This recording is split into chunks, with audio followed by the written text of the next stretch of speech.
All right, Eli, give it to me. The following contains offensive language and spoilers. Listener discretion is advised. I bomb atomically, Socrates' philosophies and hypotheses. Lyrically Can't perform define armed robberies. robbery. Flee with the lottery. With lottery, possibly they spotted me. Battlestar show or battle. We both got it. We both got a Battlestar. Yeah, that's why I don't rap. Battlestar show. We both got a cause revoked, Eli. We both canceled. Welcome back to the Comic Book Bullets Nursery Bully. My host Leroy, aka Show You Right, with my co-host. Yeah, this is Eli, aka Meatball Superhero. There you go. All right, back with the episode. Oh, and also want to give a shout out to our third co-host, the AI. Yes. All hail the Doombot. Without the AI, nothing will be done in the future. So, yeah. Mm-hmm. All right. So, like I said, we're going to jump into a podcast. And Eli, before we go into it, I do think we need to address the elephant in the room. There's an elephant in the room. Yeah, there's the elephant in the room. Big, fuzzy, 400-pound elephant in the room. Okay. Yeah. Well, we might as well. Let's get this over with. Let's get it over with. Let's just talk about it and just not talk about it after this. We're not going to talk about it. We all know what happened Tuesday. It happened. It's a thing. We're not going to dive into it. We're not going to talk about it. We just want to just let it known that it happened. That's all. And just move on from there. Like I said, we know the impending race war is coming. Don't worry, Tony Hawk. You are okay. We already approved you. But, we know it's coming. But until the race war happens, Eli, let's just move forward and just talk about the lowest common denominator, comics. Yeah, well, the race war's been happening. No. It hasn't. It's like a Cold War. It's about to happen. It's bubbling. It's simmering.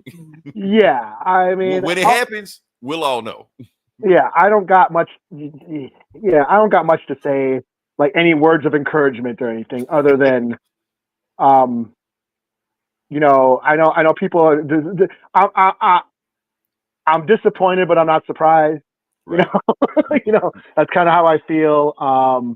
I know that if there's anything I can say positively, it's not the majority that people are saying, oh, half the country thinks a certain way. No. Remember, you got to bust it down with math.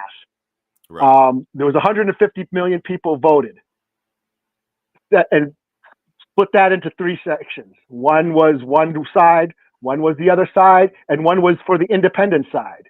So you have... They always jump in and divide the votes anyway. So yeah, so 150 million people voted. There's 336 million people in this country. Mm-hmm. So that's not even half the fucking population that voted. So you have like not even a quarter of the population deciding. So everyone's just like, oh my God, I can't believe. No, they're not the majority. The voting population is never the majority. There's 262 million adults in this country who can vote. Right. So yeah, you didn't even, so that's not even 3/4 of that population. So over 100 million people do not give a shit and let shit happen. So, right. So put it in perspective. They're not the majority. Right. The majority never decides, and that's kind of the problem. Look at you painting a silver lining over this cloud. That's the thing, and that's like I said, I'm not, like I said, I'm disappointed, but I'm not surprised because I know. I mean, I learned this shit in community college, man. Political science. Right. It's just simple numbers and shit. And like I know how that people who don't agree with me, I expect that. I know how they are going to be. Right. I'm more disappointed. Most of our listeners. Yeah, what the fuck?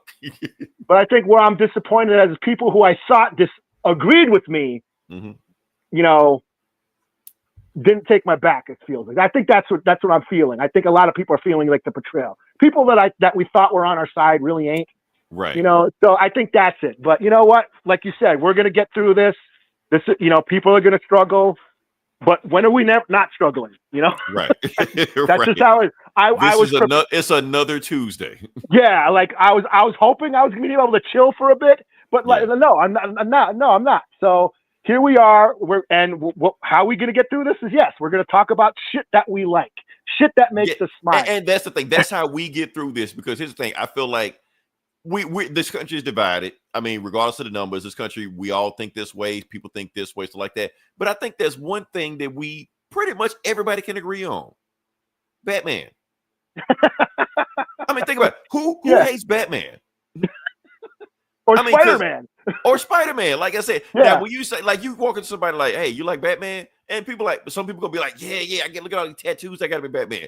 No, or some people just be like, yeah, he's cool. Nobody's gonna be like, oh, hey, fuck Batman. Yeah, I hate that. No, nobody's gonna do that. Yeah. It doesn't matter what your sexuality is, your religion, your race, any of that. You walk up to anybody and just say, do you like Batman? They be like, yeah. That's the worst you'll get. Yeah, I like Batman. Or otherwise, you're gonna get idiots like us talk for 2 hours about, about the reasons not to like Batman. Right. But that's what I'm saying. We got through this before, and like it's funny because this week and like actually last month or so, on my memories, popping up on my memories on my timeline is all those pods from the pandemic we were on. Remember, we were doing a pod like almost shit, man. We were doing a pod like almost every night. I mean, we had this one. I was still doing Geek Savs. Then we were jumping on with Gomer with the top 5 list, and I was doing that Conan pod with Ogar, and I was like, oh yeah, that's how we got through it. We just kind of, and we were bored. We didn't have nothing else to do, but we could. But like I said, we got through it by embracing what we love, and and appreciate what makes us smile. So that's if there's anything I can say, find what makes you smile and do it. Hopefully, we're helping you get through it also. Yeah, that's what we hear two did. idiots talk about Batman for 2 hours. We got you. Yeah. So appreciate those smiles. That's all. Yeah. Like I said, it ain't all doom and gloom. We're just gonna go past that. Oh, wait, actually, we're gonna shit. Now we gotta move to the next part of the podcast. Are you going to a chat or something? Do we got a comment or something? No, not yet. But we're gonna move to the next part of the podcast. This one, because I just realized we're trying to cheer everybody up and shit like that, and then we got the next topic. Oh, what do we got here? Hopefully it's not bad. What is this? Yo, what's up? Oh, what's up? Oh, that ain't too bad. Okay. What's up, Cats? 004. Yeah, thanks for listening. 3 more kills and you be 007. Okay. All right, so we're gonna move on to the next part of the podcast. We're gonna talk about we gotta do our due diligence. We gotta say rest in peace to Quincy Jones. Yeah. Now here's the thing. Growing up, I knew the name Quincy Jones. I didn't know what he did. I just knew he was Quincy Jones. Quincy Jones was a dude that did stuff. Yeah. I had no idea what he did. He was just famous for stuff like that. Then, after I got older, I started looking into the stuff that he did, and I realized that he was everywhere. Like, he pretty much changed the face of music. And not just black music, or like y'all like to say, urban music. No, music, period. The guy resurrected Frank Sinatra's career in the 80s. Like, that's how big he was. Produced some of the best-selling albums of all time. Yes, some of the best-selling albums of all time. Like, people say Michael Jackson's 3 best albums are either Off the Wall, Thriller, or Bad. Quincy Jones produced all of them. So that's the only 3 that people ever argue about. Just let you know Thriller's the best. Stop with the argument. Stop with the... Oh, really? No. We're not going to go there. We're not going to go there. You really want to start a riot now. Right. That's going to start the race war. Well, thank you, man. Thank Cass, you. we appreciate you, man. Yeah. See, he agrees with me. Thriller's the best Michael Jackson. Imagine if I said Off the Wall. They're like, fuck these guys, man. I'm out of here. Anyway, but what I was saying is that Quincy Jones had done so much stuff. Michael Jackson, almost like the tip of the iceberg, what he did. Because even before he got into like revolutionizing R&B or maybe even inventing pop music, he was doing like in the 60s, he was doing like the big brass band music. Remember the Austin Powers theme song? Mm-hmm. That was him. Okay. Soul Bossa Nova. That was his whole thing back in the 60s. What else did he do? Sanford and Son theme song. That was him. Did he? No shit. Yeah, he did. I did not know that. The Ironside theme song. That was him. Now nobody knows what the fuck is Ironside. You know that song. Pew, pew, on Kill Bill. Oh yeah. That was him. Yeah. Damn. Batman theme song, 66. Oh, the Batman theme song. That wasn't 66. Him. I'm just But I went back and listened to it. I listened to Boogie Bossa Nova. Eli, it's eerily similar. They came out 4 years earlier. Okay. I'm just saying, if he wanted to have some compensation, he had an argument. Well, he had an argument, but yeah, it's very similar. You go back and listen to it. So. Okay. Well, it's funny that. Yeah. I'm just now thinking. You know, I started out. We were doing the Wu-Tang lyrics. Yeah. Mm-hmm. And it just dawned on me that Quincy Jones was in that video. Triumph. Yes, because Wu-Tang posted it. I never know. I watched that video like 1,000 times. Never saw him in it. I remember I do. I remember that. I never noticed it. I never noticed until Wu-Tang posted it on Facebook. And I like, the fuck, Quincy Jones in the video? I watched the video 1,000 times. He wasn't in it. Another thing, Quincy Jones was in The Wiz. No shit. Okay, so it's been a while since I've seen that. So it's been a while since I've seen it also. But they were showing like the piano guy in there, like one of the songs. Matter of fact, he produced the album. He produced the soundtrack. He produced the soundtrack of The Wiz. He produced the soundtrack of Color Purple. All those songs, that was him. I did know that. Yeah. Yeah. That's a big thing. We Are the World. He produced that. Yep. The biggest song of the 80s. Yeah, so, that Netflix doc. Yeah, it's funny because I just watched that. Was it last year? About a year ago. That Netflix documentary on We Are the World. Interesting. Yeah, it's very interesting how all that came together, which will never happen again. Yeah. Oh, what else he did? Like I said, it's so much stuff he did. But we go down the road and keep naming all the stuff that Quincy Jones did. But like I said, it's not the Quincy Jones. Yeah, we'll be here all day. Yeah. We'll be here all day. Oh, another thing, band topic I'm going to talk about also. He produced Fresh Prince of Bel-Air. Like, produced the show itself. He cast Will Smith in the role. Okay. Yeah, so just want to throw that in there. Some other shows also. I didn't get a chance to list out the other shows he did, but he did other TV shows also. Like, not he just did the soundtrack, but he produced also. Also, I'm going to show this actress that everybody knows her face, but don't know her name. This chick. Yes, I know you don't know her name. I know you know. She's from The Office. She's from The Office, and she's from Parks. Lionel Richie. Is that Lionel Richie's daughter? No, that's Quincy Jones' daughter. Quincy Jones' daughter. Oh, I'm thinking of somebody else. Okay. You're thinking about Nicole Richie. Yeah. Yeah, that's what I'm thinking. Yeah. So, like I said, everybody knows who she is. That's who she is. She's Quincy Jones' daughter. Funny thing is, a side bar on this. Now, this is a crazy rumor. I don't know if it's true or not.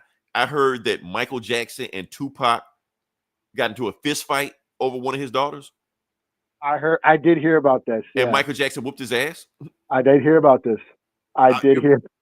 To go elaborate on it, it wasn't Rashida. It was his other daughter that Tupac was dating at the time, and I think he like called her a bitch or some shit like that. And Michael Jackson heard it, and because he was so close to Quincy, because Quincy like he was like, hey, don't talk to my niece like that, and they got into it. Now think about it. Think about Michael Jackson for a second. Like he was getting his ass whooped, by all his brothers and his dad. Yeah. He wasn't like the youngest one? Yeah. He was the youngest. He wasn't the youngest. It was Marlon was the youngest one, but still, he was close to the youngest one. So you would think he would know how to fight. And he grew up in Gary, Indiana. If anybody ever been to Gary, Indiana, everybody knows how to fight. So if Michael Jackson and Tupac ever did get a fight, if that really happened, I'm putting my money on Michael Jackson. That's all I'm saying. So yeah. That glove came off. We got way off topic, man. Anyway, rest in peace to Quincy Jones, man. Yeah. Good journey, kind sir. Good journey. Okay, now Eli, I'm gonna step back and let you take over this because this is your wheelhouse right here. So yeah. So yeah. I guess sure. I guess I'll take the lead on this one. This is rest in peace to Tony Todd, actor Tony Todd. Candyman. Mm-hmm. Candyman. Yeah, that's twice. That's it. All right. Yes. Actor, character actor, voice actor, horror icon Tony Todd has passed away the other day. Sad news, especially if you're a horror fan. Like I said, he was in Candyman. Everyone knows him from Candyman. My first memories of him is from the Night of the Living Dead remake that Tom Savini directed.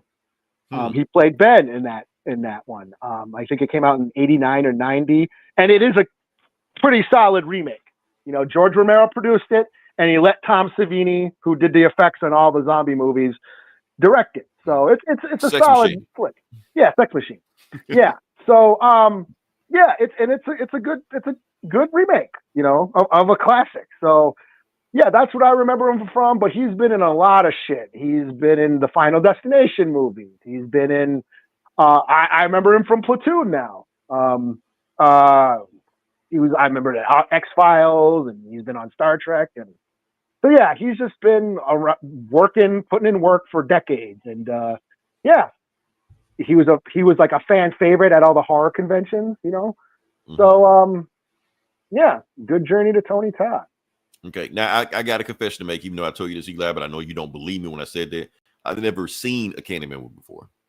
Oh man, Any of them. So that's just me. So yeah, what man, I know him from, even though I know of the Candyman movies, I'm aware of them existing. you got to see at least the first two, man. I'll try one of these days. But what I know him from is Final Destination, Yeah, where he just showed up as some dude. It was such a weird, and I think he was in all. I think he's in all of them. I haven't seen them all, but yeah.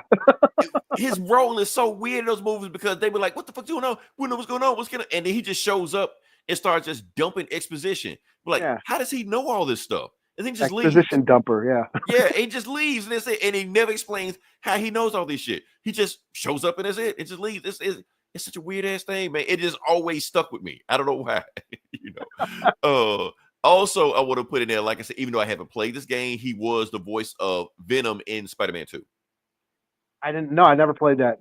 I never played either. However, No. it's coming to PC on January. I will live stream it. So anybody want to check a year-old game that everybody already played, I'll check it out and play it. So yeah, he's been in a bunch of other stuff also. He was in Chuck. I know nobody ever seen that show. I know the main dude in Chuck, the Shazam guy, what's his name? Zachary Levi. I know he's canceled. I don't care. I like the show. You know. And what else? He's been in so much other stuff, man. If you just randomly just see stuff. What would you say he was in, Eli? He was in one of the Justice League movies? He was the voice of Darkseid in a couple of animated Justice League flicks. Okay. So yeah. Darkseid is Tony Todd. Transformers, I was at the Fallen, and he was like the voice of, you know, the Michael Bay. There's Michael Bay Transformers movies. He was like the voice of a couple voices there, and like the list went on and on and on. I mean, he's been in like he was active. He's been since the '80s, so yeah. And he was right up until he passed. He was still putting in work. So, like I said, good journey. I saw this pick the other day that actually kind of set me down because 2024 has exactly the toll. This pick, I'm like, man, it's just kind of growing. Like this is 2024. Yeah. So good journey to Tony Todd. So yeah. All right, now we're gonna move on to the next part of the podcast. We're gonna hopefully pick up everybody's mood because we kind of been a downer lately. This has been a downer week, if that makes any sense. Eli, do you know our mayor in Jackson, Mississippi just got arrested? Well, not arrested, but he's under like investigation for embezzlement and fraud and bribery and all this shit. Is it that guy this happened on Wednesday? Oh, it ain't that guy that was with like leaving comments on porn sites? Is that? I know some dude out in the South. I don't remember where. No, I know what it is. I'm not gonna say that. Okay. I'm putting too much of our business out in the street. I'm not gonna do that. All right. So we're gonna talk about the Penguin, man. We're gonna talk about the Penguin. The Penguin. Let's uplift everybody. All I'm gonna say is this episode was fucked up, man. Eli, yes. You say okay? Yes, it was. I was like, "What the hell, man?" First off, I just like this little graph right here. Whoever designed that is awesome. Good job on that, man. So you can throw it up there. So yes, the Penguin. It was 8 episodes. Yeah, 8 episodes. It finished off season finale, and the ending of it, in my opinion, Eli, they stuck the landing. Yes. Yeah. We got a big reminder, a big slap in the face. A big punch in the dick that this guy is a villain. Thank you. I'm so glad about this because here's my problem with these villain shows that become what they try to do them protagonists. They always want to show them like the tortured anti-hero or misunderstood, justify, justify or gangster with a heart of gold. No. Don't give me any of that shit. Got a code of honor and shit. No, fuck that. Be an asshole. Be a villain. Be a and the thing is, it wasn't like there was a chance where Penguin had a chance of redemption, like he was on the road to redemption. No, he was a piece of shit the entire time and got worse as the show went on. Yeah. So and then they show his backstory. Like, okay, they're gonna show his backstory. They're gonna show like why he became. No, his backstory. He's a piece of shit even back then too. Yeah. And it's weird because if you read that one comic series, Pain and Pleasure, I don't remember what it's called. But anyway, there's a comic where it outlines the whole relationship with his mother and that he did kill his brothers. but like actually meant to, because his brothers were actually assholes in the comic. They bullied him and shit, and he ended up killing them and shit. So yeah, that's in the comics, but this is like war. Like the show was more twisted. They make it worse because they weren't bullying him. They weren't. They're actually cool. They were actually cool with him. He took it as a fist. He was like, "No, we're not even fucking with you, man. This is my mom." Like, what the and fuck, then the man? ending, man, that weird ass Oedipus complex he had going on. Like it's like the show beat. Like if you didn't catch what was going on, the show would beat you over the head at the end of what was going on, because it was there the whole time. Like I was already feeling like shit by that time, and then that last scene where he's dancing with his lady friend, his prostitute friend, right? Had her dressing up as his mom, and then you realize that she's been wearing those wigs the whole time, and that's what he was paying her to do. Paying her to do, like, to dress up as his mom this whole time. I'm like, what the hell? That's fucked up, man. It's just fucked up, man. Oh, and man. This is after he killed Vic. And yes, but I honestly saw that come because he was such a piece of shit the whole time in the show. I like he gotta kill Vic. I'm like he kind of has to. I heard the theories and I said it could happen, but I was like pushing. Mm-hmm. I was pushing for hoping that maybe Vic would turn into some C-list, Z-list Batman villain, gangster villain and shit. Oh, he'd be Condiment King or some shit. Firebug or something. Yeah. Get crazy quilts. Right. But yeah, that was fucked up. And that scene was not that he didn't shoot him. No, he strangled him. He strangled him, right. That was so fucked up. And Vic pleading, and I was like, "Oh, come on, Vic, get out of that, get out of that." I mean, the moment Vic said that they were family, I knew he was gone. I knew that was it. Yeah. But that's the thing, is this was a gangster show, and that gangster stories, gangster movies are all tragedies, all of them. Scarface, dead in the end. Goodfellas, he gets busted. Godfather, Penguin reminds me of Godfather Part 2, where it's Michael Corleone's final descent into evil. Mm-hmm. You know, he's been talking about saving the family and protecting the family. What does he do in the end? He kills his own brother. Right. That's how Godfather 2 ends. So that's what this reminded me of. This is finally we see the Penguin become an evil monster villain. Right. And then the bat signal shows, yes. But I like what they said, because like the prostitute that was playing like his mom, he was like, nobody can stand in your way. He was like, I'd like to see somebody try to get in my way. And then it panned to the bat signal, and that's how the show ended. I like perfect. For like a split second too. They didn't linger on it. Right. Like, it just let you know, boom. Yeah, the light went on and then it cut to black. They're like, oh yeah, this is a Batman show. Even though, because it does bring up questions, like you got mob families getting slaughtered left and right, like whole families getting slaughtered, body counts piling up, city blocks getting blown up, bombs, bro. That they destroying city blocks that they hadn't even restored for the last time they got destroyed in the movie. Yeah, and so it makes you think, where the fuck is Batman? Yeah, man. I mean, at some point it does, because the shit just getting out of hand, man. I get it when he was like low level underground, but when he started doing all that crazy shit, like Batman's just like, I'll worry about that shit later on, man. He's up in the watchtower, man. He's in space with Wonder Woman and shit. Yeah. He comes back to Gotham. Hey, what I miss? Like, oh, what the fuck?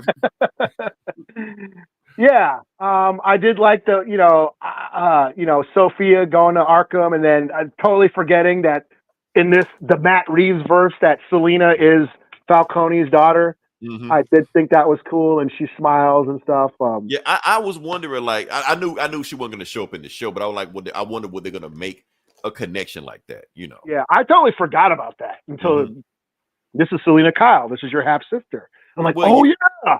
It's impossible to forget, because anytime you go on like a Facebook comment or a tweet, you always get the guy, well, actually. Oh yeah, I've been laying low. I was the actually guy, but still. Yeah. So no, I mean, it feel like, and the thing was that it was so twisted that the mom knew the whole time. Yeah. And that she she was, almost put a hit out on her own yeah, son. she almost got him killed and shit. Oh, Yeah, this is so messed up, man. I was just like, this is some fucked up shit. Like I said, it's a tragedy. Like all gangster flicks, tragedies. You know, Juice, Menace to Society. You know, name them. New Jack City. You know, yeah. they're all tragedies and shit. And that's how because it's just like there was no redeeming qualities to Penguin in the show. Like he beats Sophia by snitching on her, by ratting her out, Master Splinter, you know, dropping a dime on her. Like don't gangsters have a code? I guess not. Yeah, that was So he even went against that. Nobody in this show he did not fuck over. You think that would be one person who was like, okay, I'll be loyal to this person, not fuck that person. No, he fucked over everybody. Yeah, and like there was like, okay, he's uniting the streets. He's uniting the lower level gangsters. He's uniting. That's going to be his gang. He's going to be the hero because he was talking about they had a parade for Rex, whatever the guy, you know, the one gangster that everyone revered, and how they had a parade for him and blah blah blah. And that's what he's going to get. They kind of were teasing that he wanted to be this like likable gangster that everyone looked up to and save the neighborhoods and all this shit. Right. And the last couple episodes they were teasing that, but no. He's a piece of shit. Yeah, and the thing is that's what I kind of like about it. So that's why I'm raising my my rating on the show because it was Penguin Begins. Because I was like, where's the top hat? Where's the super? Yeah. They give you that at the end. Where's the running for mayor shit like that? They tease all that at the end of it. You know, he's thinking bigger than gangster shit. He wants to be in politics, just like in the comics, just like in the Tim Burton movie. Yeah, yeah. This was crime shit. This was yeah, again, tragic. Bonnie and Clyde. It's a tragedy. It's all they don't have happy endings, and that's what this was. It was a straight up crime, gangster shit, gritty, grimy shit, and you know, yeah. I mean, it reminds me of one thing because, like I said, we got a comic book protagonist that's a piece of shit that has no redeeming qualities, and you get their backstory to even a worse person you thought it was. It reminded me so much. No. Sorry, Agatha. I know you didn't watch the show, but Eli, there are so many parallels between those two shows. I know people aren't going to pick it up because there's two different artists like that. I'm the only idiot that would watch both of them, but there are some parallels between. Like I can see it's funny that Disney, Marvel and DC would drop two shows about villains, you know. And make them villains. And make them villains, keep them villains, and they're trying to go for power and will step on anybody they can to get power. It's just funny that they both drop at the same time like that. So which is really sad, which makes the Book of Boba Fett even worse. That's what I'm saying. Not the shit on Boba Fett, but you got like the Joker where you're gonna make him an anti-hero, or Venom where you're gonna make him this buddy romantic comedy bullshit like that. But he's supposed to be, you know, it's supposed to be like some R-rated horror shit. That's what they do. They're always heroing up the villain. Right. Let's hero them up, you know. Like let the villains be villains. Yeah, and because everybody likes to root for the villain sometimes because they are interesting characters, but there's always the best villains, are the ones you kind of, you know, relate to, but there's always a point where they do some fucked up shit, where they cross the line, you know. And like we say Killmonger. Yeah. I was totally on board with Killmonger until he wanted to start a race war, and then killed his girlfriend when he killed her. Because they got to remind you he's a villain, you know. Yeah, like he killed his girl who was like rode with him the whole time, helping him and shit. Just straight up like, okay, now this guy's an asshole.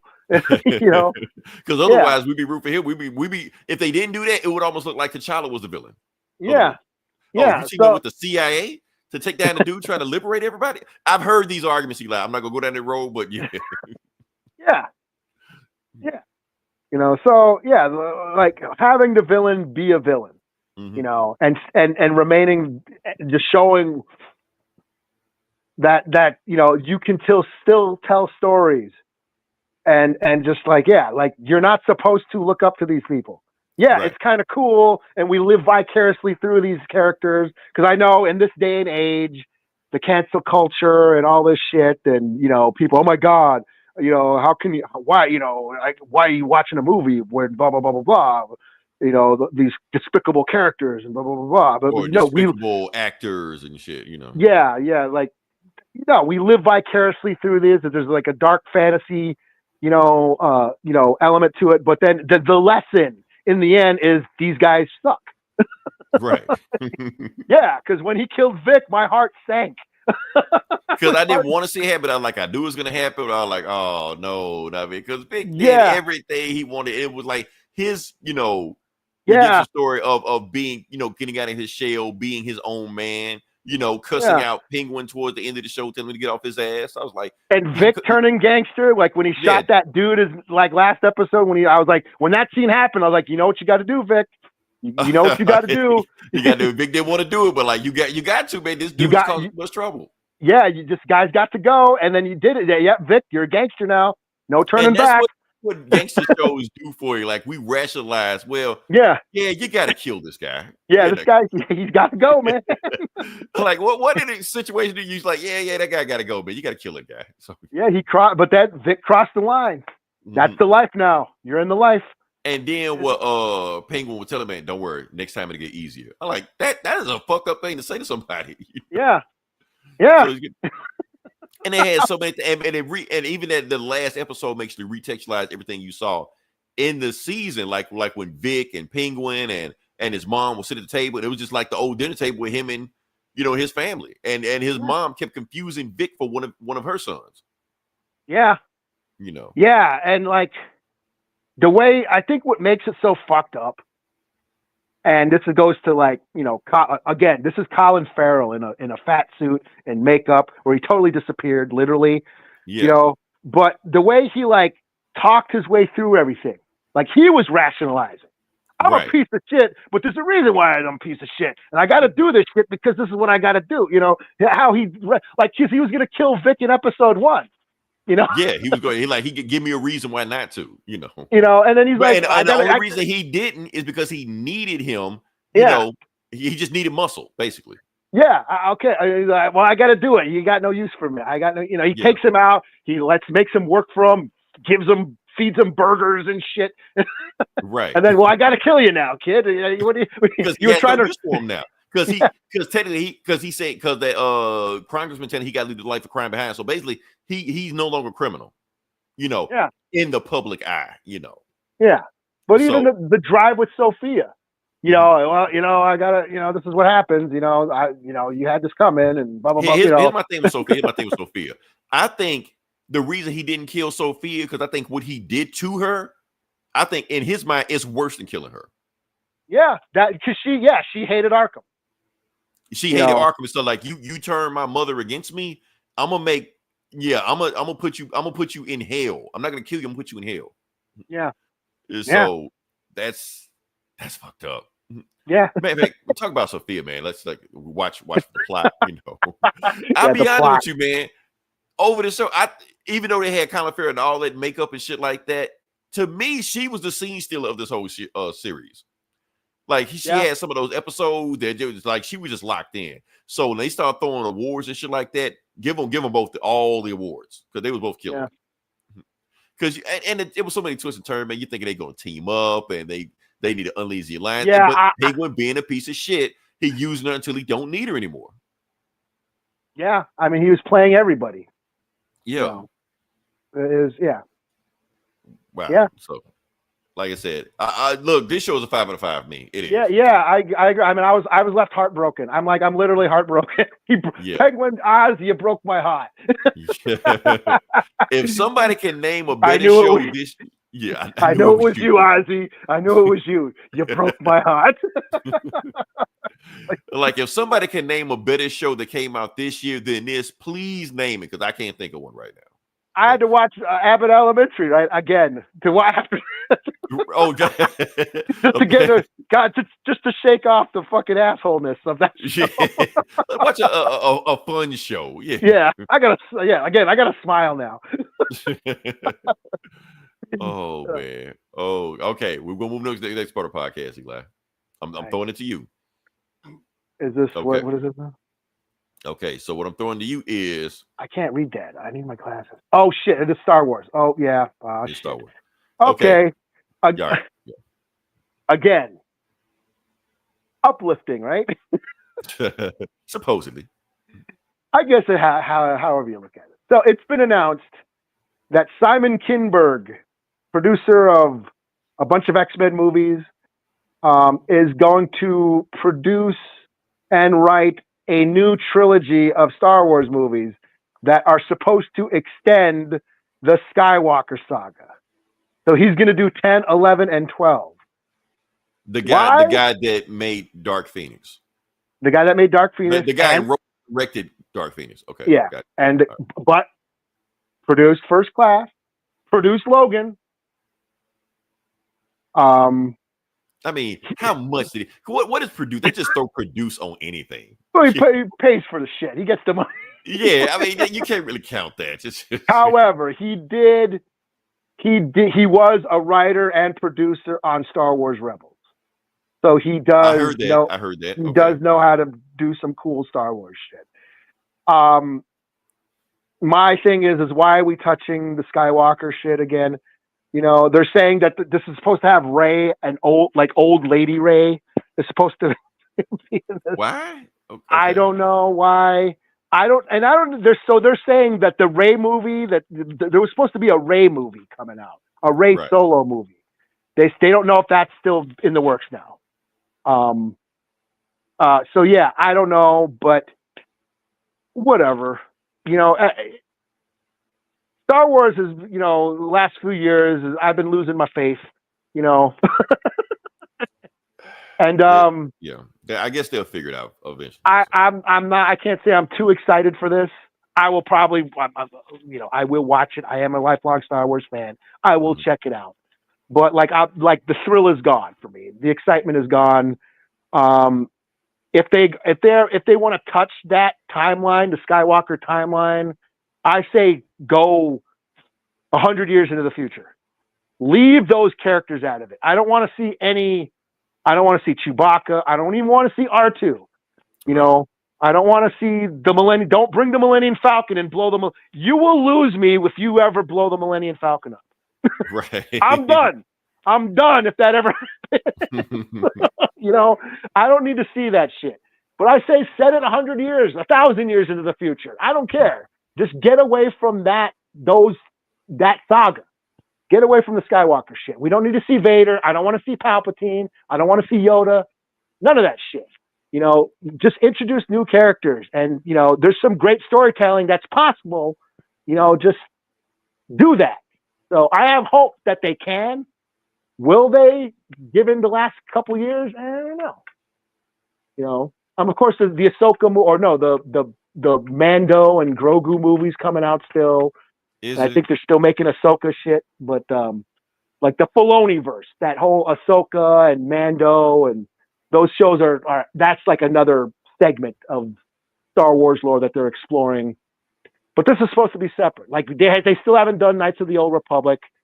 I thought the Acolyte was going to kind of touch into that, but Yoda had to show up in that, you know.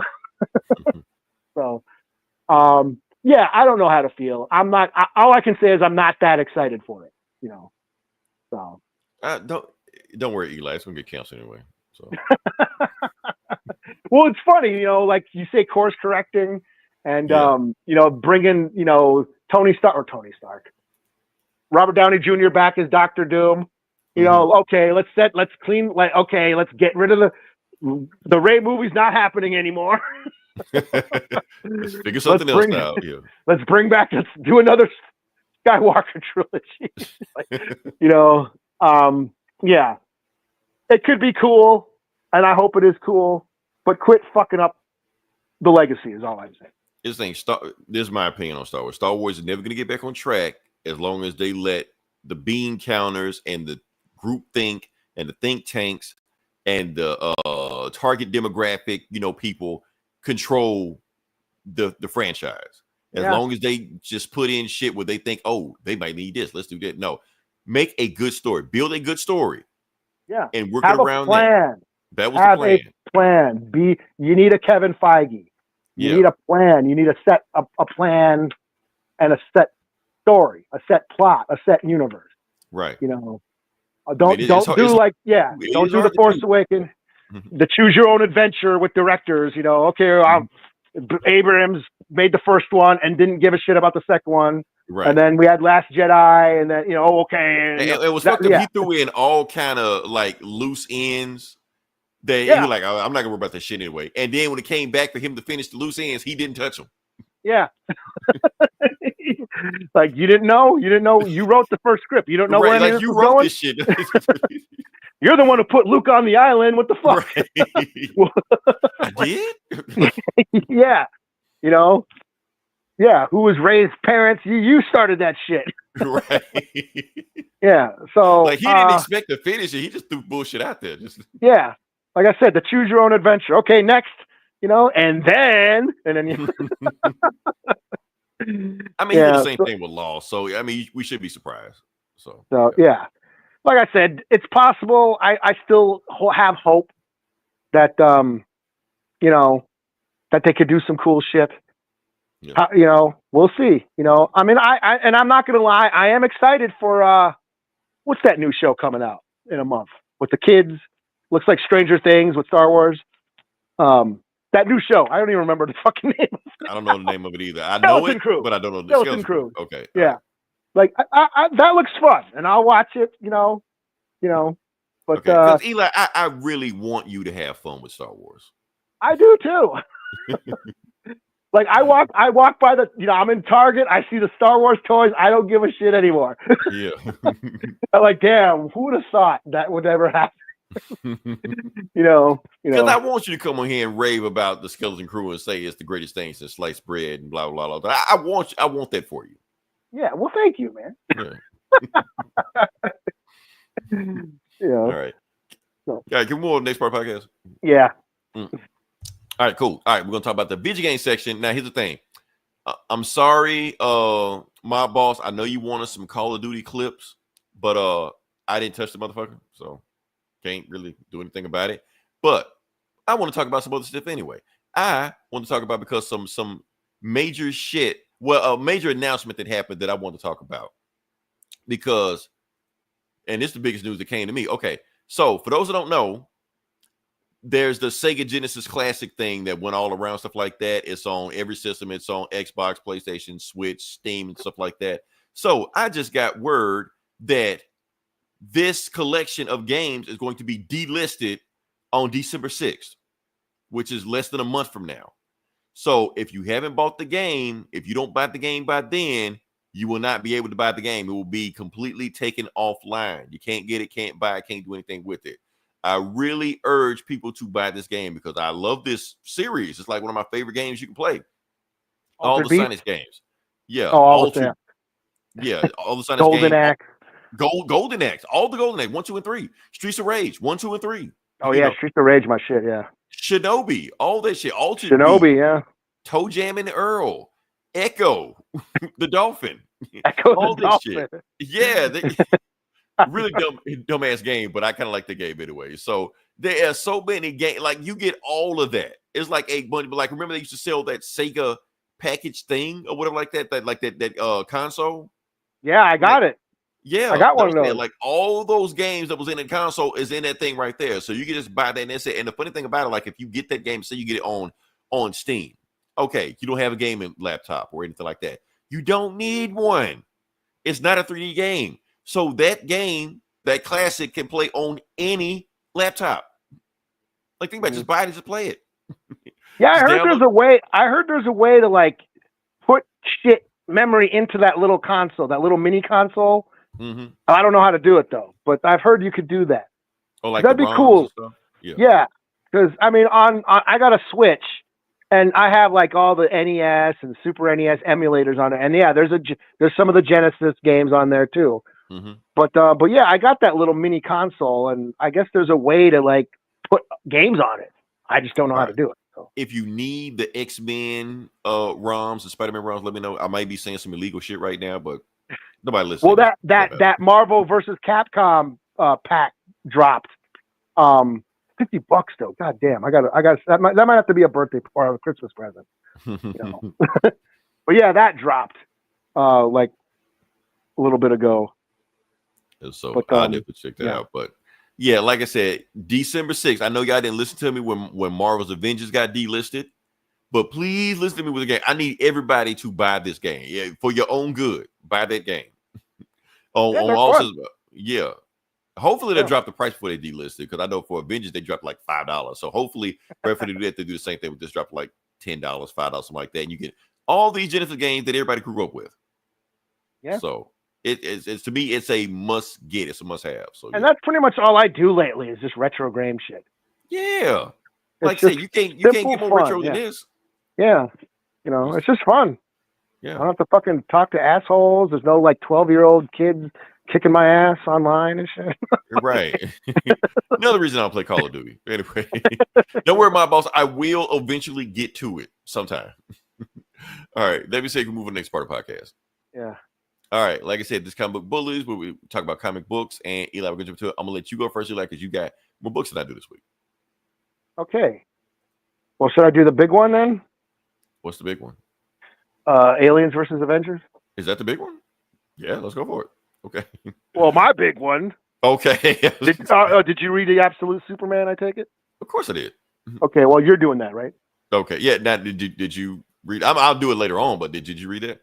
I did read it. Yeah. Okay. Cool. All right. I wasn't going to step on your toes on that one. Don't take Superman from me. Yeah. All Okay. right. So, Aliens versus Avengers #2, written by Jonathan Hickman. And even just the preview I read of was very Hickman. Yes. Hickman is Hickmaning on this one. So Aliens versus Avengers. Aliens have taken over planet Earth, basically taken over the Earth. There's very few humans left. There's very few superheroes left. There's only like a few Avengers. There's like Hulk, Tony Stark, Carol Danvers, like Miles Morales, who's a Venom now, who's got the Venom symbiote. We had not Viv. What the fuck's her name? Reed Richards' daughter. What's her name? Val. Val. Viv, yeah. Val. Yeah, I'm thinking of Vision. Sorry. Her. Anyways, but she died. She got killed. She was trying to like invent a virus, but she got a face hugger that killed her, and then tried to get on Miles, but the Venom symbiote took over the xenomorph. Because it was a symbiote on a symbiote. Yeah. So basically this issue, we have like a flashback. Now here we go with Hickman. 1,000 years from now, Weyland Yutani in another universe destroyed the universe with xenomorphs. Now we go into Prometheus shit. So this beginning, that's my thing, because you keep telling me not to watch that movie, but every alien thing I see nowadays reference that movie. Yeah. Prometheus is like a big part of the alien mythology now, unfortunately. So, so this starts out with Prometheus. So in Prometheus, Weyland Yutani, they make like these androids, these synthetic. David, he discovered that the engineers, engineers created life on Earth and stuff. And the synthetic, the android, did a bunch of experiments, and from their experiments, he created the xenomorphs, and then used the xenomorphs to infect all the planets, including the engineers. So yeah, I never liked the Prometheus because it's New Age creationism that says all life on Earth was created by giant white people and blah blah blah blah. Right. Aliens. So that's what it starts out with. It shows basically it goes into the Prometheus thing of David infecting the universe with the xenomorph virus. They destroy that universe. Then they discover that there's a multiverse. Oh, and okay. They're gonna go and destroy all life. So they come to the 616, I guess, or whatever the Hickman verse, whatever this Avengers verse is. And yeah, it started infecting. So basically, it starts out. Weyland Yutani is trying to acquire Stark Industries. And this is old man Tony Stark. He's like in a bionic wheelchair and shit. And he's they're trying to buy out Stark. But Stark's like, I know what you've been doing this whole time. You've got some alien virus and blah, blah, blah, blah, blah. And I know what you've been doing. And, Weyland was like, oh, really? Well, he's like, yep, I've been playing possum.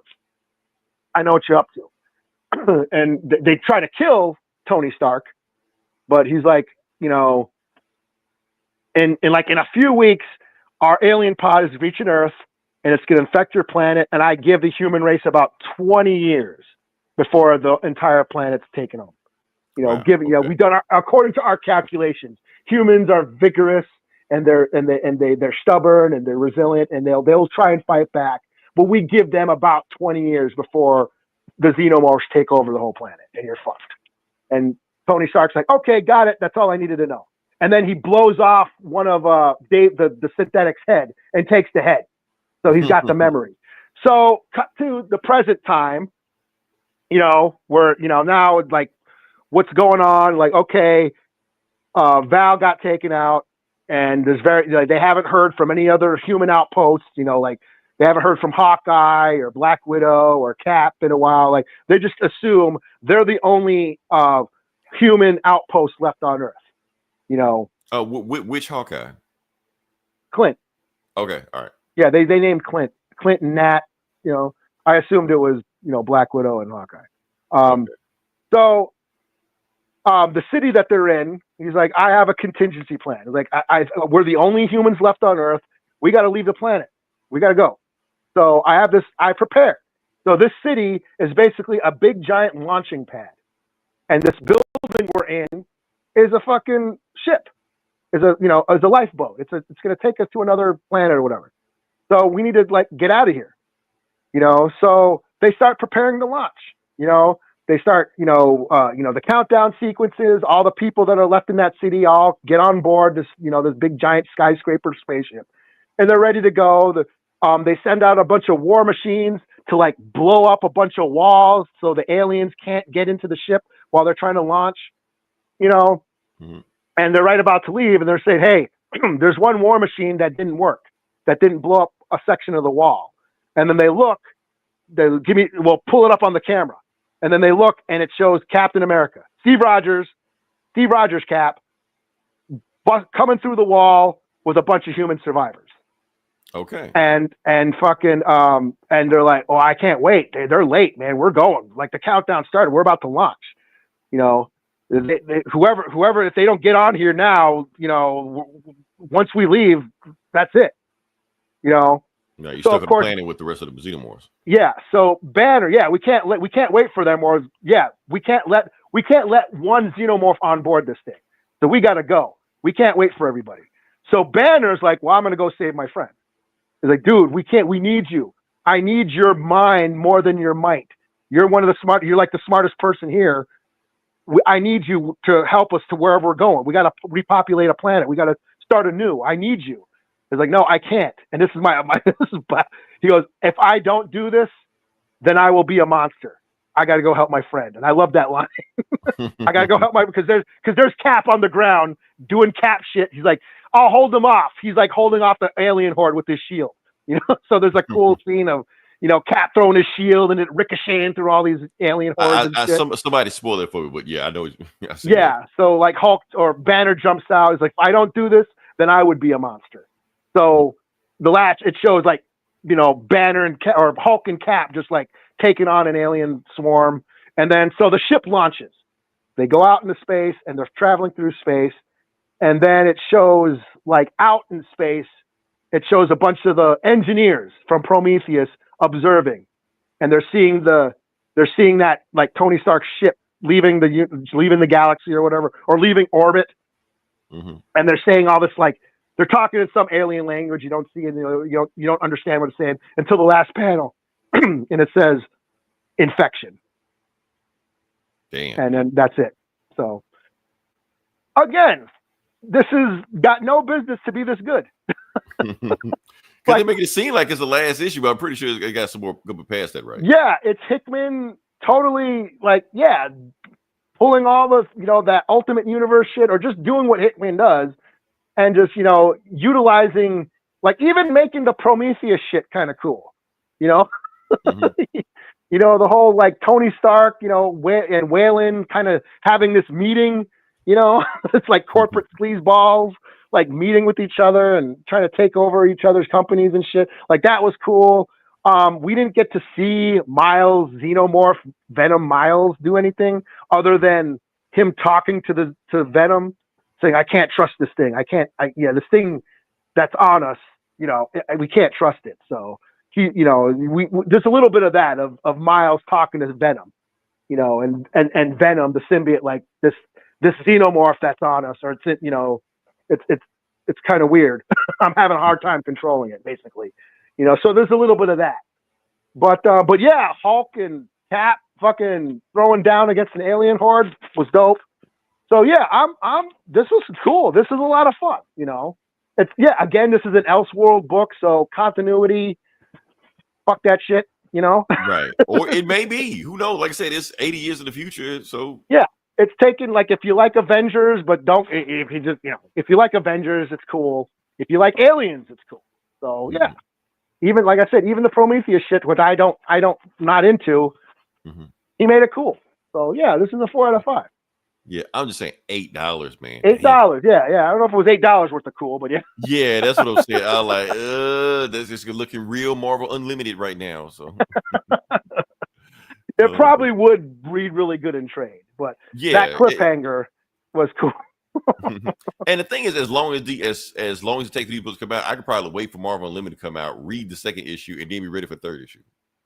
So yeah, because what are they, every 6 months or something like that? Yeah, it's taking a long time to get these books. Well, this one was like, when did this come? Like, we had to wait a couple months, right? When did the last one come out? This was so it wasn't. It took a while for it to come on. So yeah. But like I said, I totally forgot about it. So Avengers vs. Aliens. Yeah. So yeah. I mean, you want it good, fast, and cheap. You pick 2. That's it. Yeah. All right.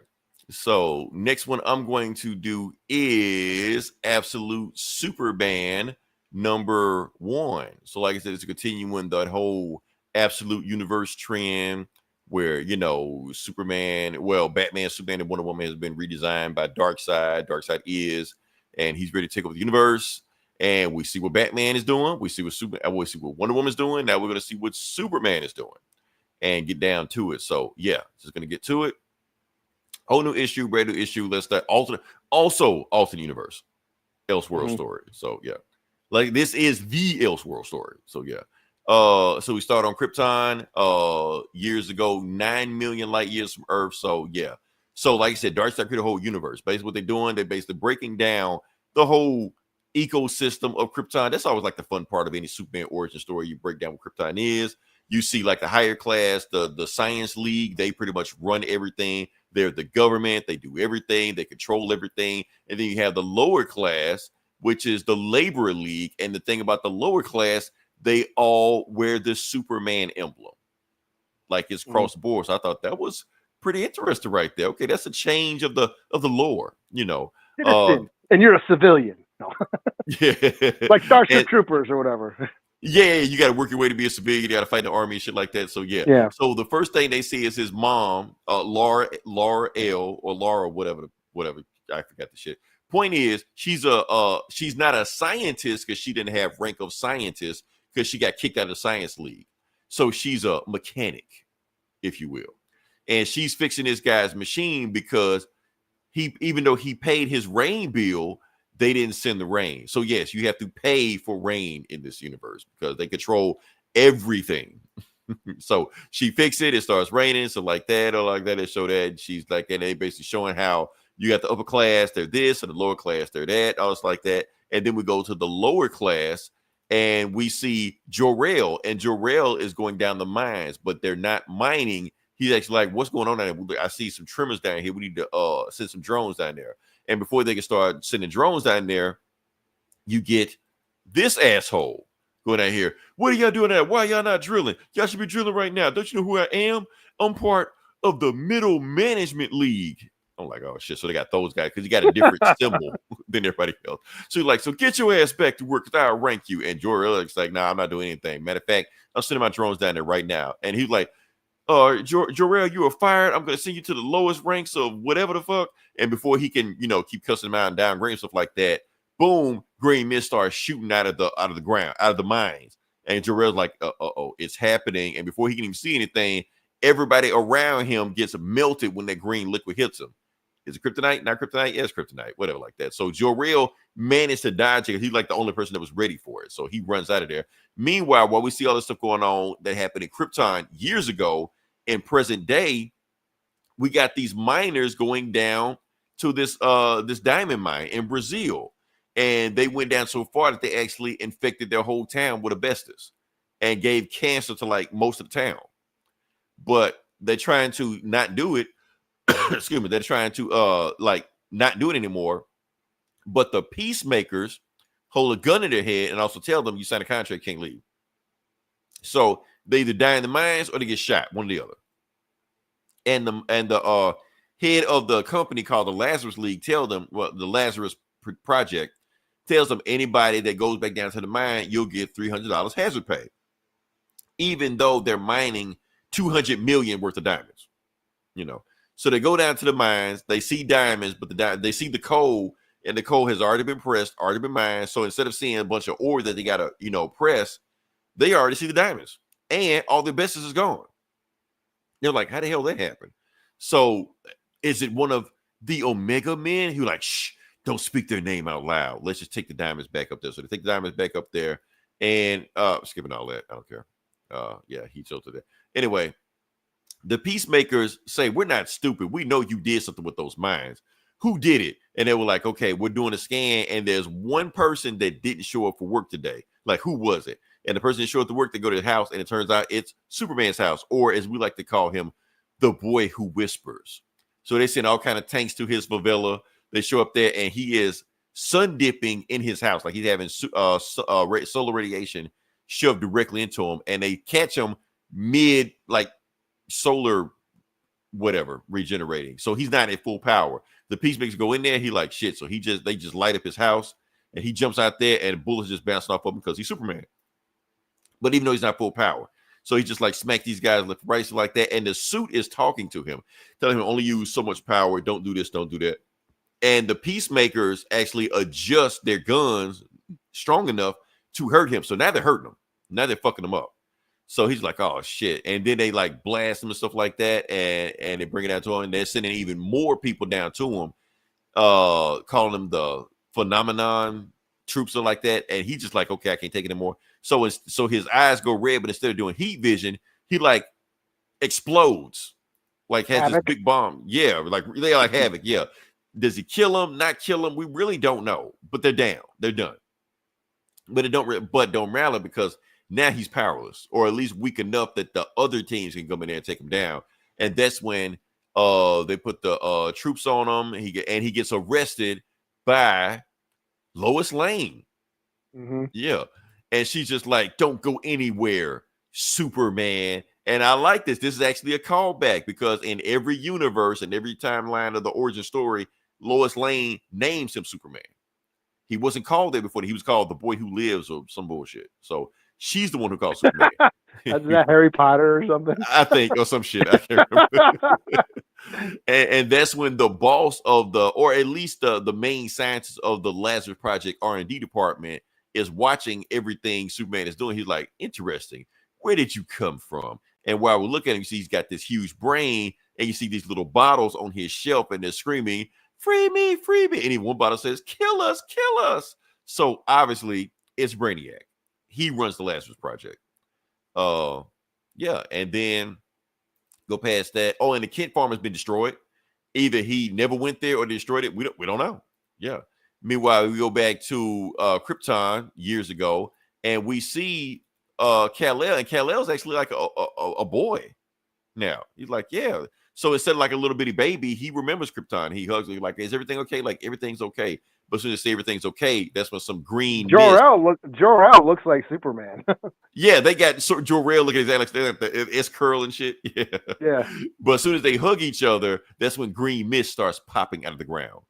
To be continued. And next issue, Superman versus Lois Lane. So, yeah, even though Eli, I know I flew through this, and maybe I'm biased, I thought this was my favorite of the Absolute Trinity books. You know. Yeah, I think you're biased. Yeah. Maybe I'm biased on that. Because here's the thing. Because there's so many little Easter egg lore thing. That whole Superman going to the mine thing, that was in the first Superman book, like back in the 30s or the 40s or whatever.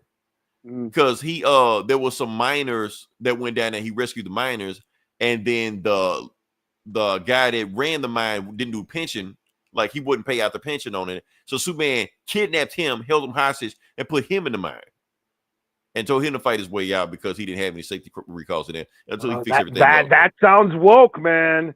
That sounds he woke. was champion of the oppressed. This whole thing is woke. Superman's emblem is of the lower class. Come on, man. Oh, man. Come on, man. That's boy. I thought that was. I thought old boy was getting rid of all that shit. But his bag is here. So yeah. So yeah, you get all this stuff in there. It's little bitty stuff. It's a bunch of other little stuff I saw also. For instance, we don't even know if the Superman can fly. Oh yeah. Maybe he can't, Not yet, yeah. Yeah, but you got all this stuff in there. And you know what? This reminds me a whole lot of Grant Morrison's New 52 Superman, which everybody hated.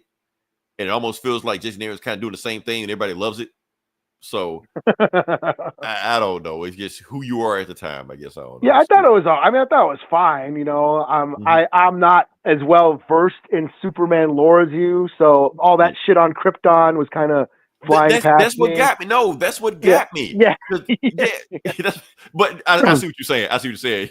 Yeah. You're like, I didn't give a fuck about the Krypton. I gave a fuck about Krypton because it was showing the dichotomy between how Kryptons, basically being irresponsible with how they were, they were ignoring the environment. They were denying that the environment was changing. Yes, they were denying their climate change deniers or Krypton. The whole thing, climate change. They didn't want to believe it. They like the scientists were messing up the planet. Meanwhile, you have the Brazilians messing up the mind and affecting their environment. It's like it's parallel to each other. I saw that. Yeah. So. Yeah, cool. I mean, it's interesting. The mining in the Brazilian mines reminds me of the copper mines in Peru or whatever. It's something like they didn't want to do that, but wanted to give you a reference to that. So yeah, Peru, because the copper mining in Peru is what led to the wealth that we have today. Right. The Spanish, quote unquote explorers, found copper in mines, and that replaced gold as a monetary, as a monetary power. Because before that, the only people who had money was like rich folks who had gold. Right. And then before that, the lower classes basically bartered and traded. So, but copper communism. Copper created a different source of wealth that created basically a middle class, and which led to world trade and. So it's again anywhere. Yeah, and all those miners that basically dug out the world's money supply were poor. Right, and that's what I'm saying. Like they're gonna pay you $300 to do this to get $200 million of diamonds out there. So all the poor workers, they lived in poverty, but were digging out the world's money supply. So right. So that's why I like the lab because I got the social commentary. That's all. It and that was interesting. I just didn't know. Like I knew what Candor was, but I didn't know all these. Yeah, but some of the names. Okay, I knew Laura, and Jor. Now, be honest with you, I feel like Jason Aaron was pulling some of this shit out of his ass. Yeah, and that's okay. That's okay. But I thought, Venom, Iron Man, Superman suit was kind of cool. Yeah. But I didn't dislike it. But I think I still like the Wonder Woman one the best out of all. The Wonder Woman gave you straight action, so it's like you look at page like, oh shit, look at that. Yeah. Where it wasn't too much action here because, like I said, it's Superman. So when he starts whooping soldiers' ass, you know the outcome. Yeah. Meanwhile, Wonder Woman fighting some giant hell beast, you know what's gonna happen. Yeah, Clash of the Titans, Right. Yeah. All right. So, all right, what you got next? I will do KAHHORI #1. Okay. I was saying you got to do this, Eli, otherwise you're gonna be excommunicado. I know. Reshaper of Worlds. Is that what it's called? Reshaper of something? Yeah, Reshaper of Worlds. KAHHORI. So this is KAHHORI. This is the voices, right? Voices. Yeah, the Marvel Voices special. Remember, it is November. November is in Native or Indigenous Heritage Month. So Disney got to represent. and throw natives a bone. So and came out with this book. So and yeah, this is their first comic appearance, right? This is her first comic appearance. Okay. So for those who don't know, KAHHORI is the indigenous superhero that was on the What If season 2. Has every power known to man. Yeah. So the Tesseract like landed in a lake in Mohawk territory, which is like upstate New York. That's where the Haudenosaunee. Did they try to say it landed in the Fountain of Youth or something? Yeah, and it created like it landed in a lake, and then it created like some sort of portal, and that where she got her powers from, and all that, and now she can do. Yeah, she's like Supergirl. She's like Superman. Captain Every Power. Yeah. Captain Native America. So and of course in the What If show, it shows her like stopping the Spanish Armada and basically stopping colonization. Right. Which sounds awesome, and I would love to see that story. But however, this comic is not about that. Does she say the multiverse in this also? Well, kind of, sort of. So this just has Loki coming down and into that lake and stealing some of that power, and then KAHHORI chases Loki through the multiverse. And Loki, I must say, Loki looks badass. He's like a frost giant. He looks like a frost giant. He's blue and shit.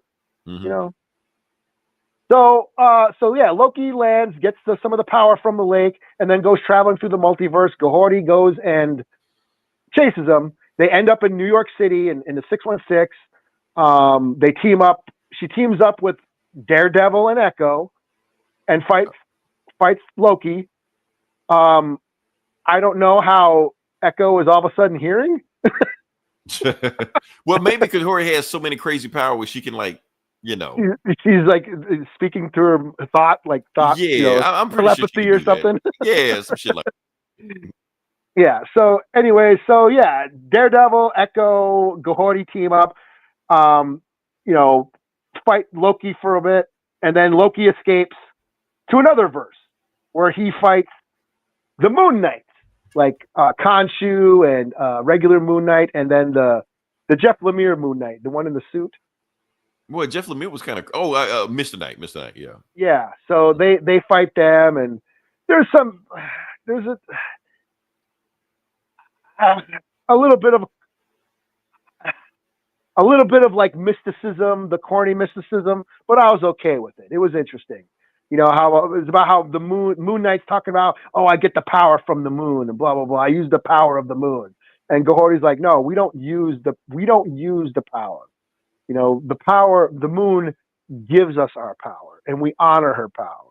They have that sort of native perspective of like, the whole, we don't own the land owns us. We belong to the land. This whole, that colonizer mentality of, trying to own everything, taking ownership of nature, which is the exact opposite of indigenous, perspective of, no, we don't own this. This isn't ours. We are part of it. We're all connected. We don't own anything, So yeah, that was kind of cool.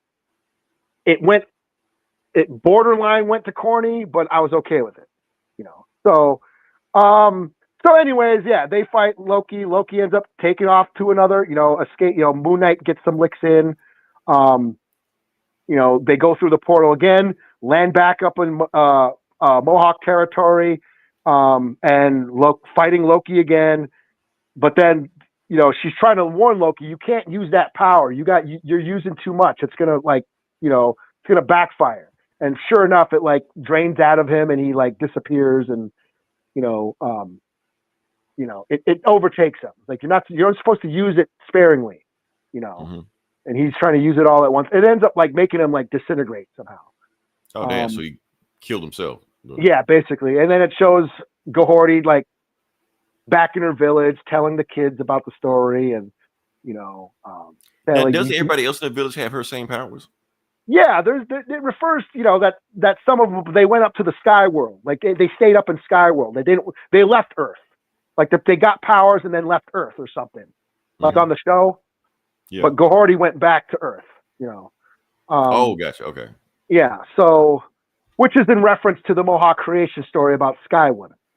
In their creation story, the Sky Mother came from the sky, landed on a turtle's back, and created, Earth out of a turtle. So, so that the Earth is a turtle, which is also when you hear natives say Turtle Island, we refer to these continents as Turtle Island. So, that's all in there. So, and this was written by indigenous creators. I think that's cool. However, it is a lot crammed into one issue that is only going to come out in November.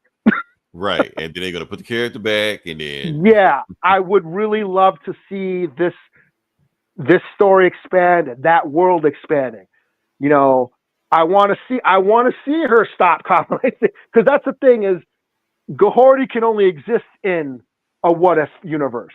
And that's the thing, like my thing with indigenous superheroes and Marvel and all that stuff, and even the indigenous comic heroes, they can't be too powerful.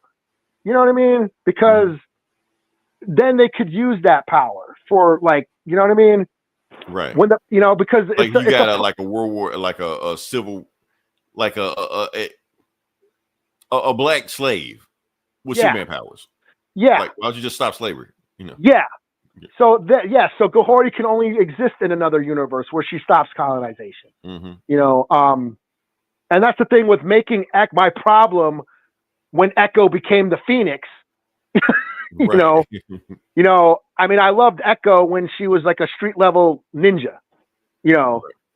Once they gave her like the Phoenix Force, I'm like, okay, you're like a world breaker. You could, and you're native. And I feel like like Jason Aaron and these writers didn't explore that. I think in that one Echo series, they kind of like hinted that, oh, this is too much power and you need to learn how to use it because you're just kind of, going on revenge and shit. Right.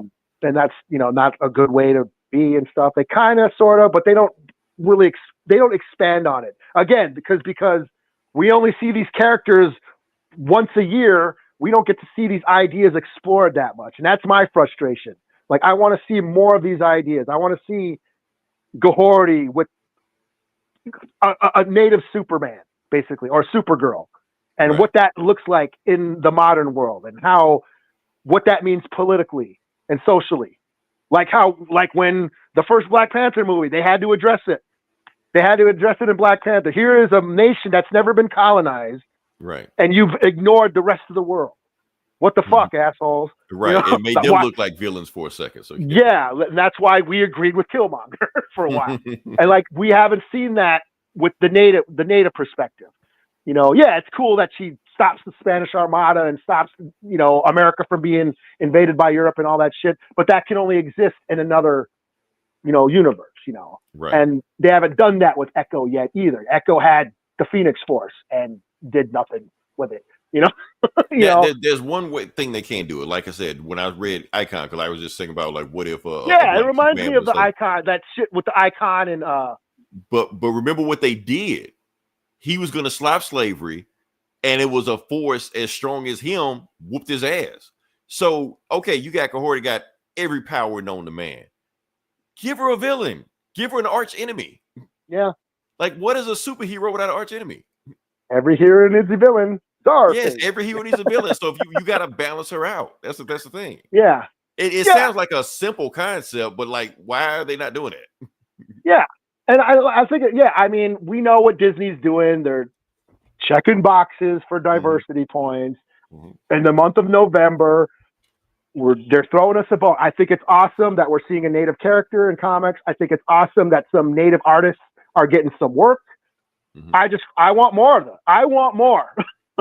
Yeah. And I'm pretty sure if they had a chance to get a run, with this character, flesh out the character, they would do all that stuff. They would give her an arch enemy, give her arc, storylines, all this stuff like that. But they can't. They got to cram everything in the book, like you said. Yeah. We got one shot. Let's cram like Loki traveling through different universes so they can cram, Echo and right. all this shit into one book and then never touch it again. It's frustrating because I want to see those ideas. I want to see what KAHHORI would do in the 616, or a descendant of KAHHORI, You know, it doesn't have to be her. Like, it's modern times. She has relatives. Like, we're still here. You know, right? Because I mean, if she's basically a god at this point. So yeah, let's say see she that. has like a you know, a descendant in prime times, and he got to learn the power. What's that show? American Hero, Last American Hero. American Gods. No. The one with the curly hair dude in the 70s. Oh, greatest American American Hero. 80s. Like that that. was the 80s. Oh, it was the 80s. Okay, yeah. That they can do that. Yeah, and just see what that had. Like, because like we were talking about the Hawkeye book, or like the Ultimates last month, and they had the native Hawkeye, and why did it have to be Hawkeye? Why couldn't they have been like a Magneto or somebody with abilities? Right. You know, they're like, let's give like just human skills to the native character. Like, it would have been cooler to see like a human or a native with abilities. Because what does that mean?